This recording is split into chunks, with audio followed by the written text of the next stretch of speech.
Here's how one manager made a huge difference by applying the concepts that I teach.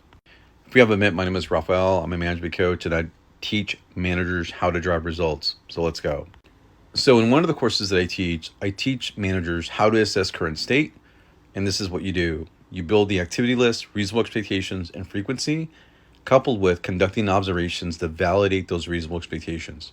What happened is that her boss told her a number as far as the goal per person per day, and she didn't like the number. She didn't agree with that. So what she did is she did what I just said about activities and reasonable expectations, then validate it through observations, and she came up with a different number of her current state.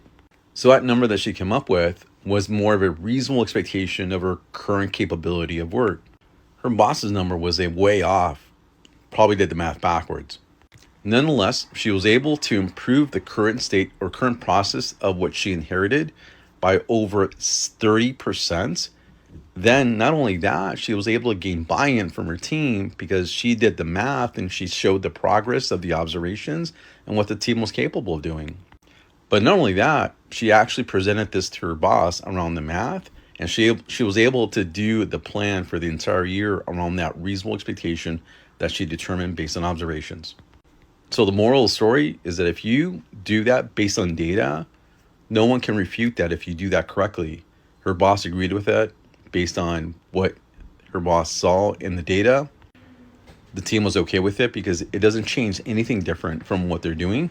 It just changes the reasonable expectation because they know they're capable of doing more than X. Not only that, it made her job a lot easier because she doesn't have to fight with her employees or even convince her boss about anything else. So there's no delta. So it aligned everybody from her boss to employees, and it made her job a lot easier. This is just one example of how you can use the framework that I teach to drive specific results in your organization.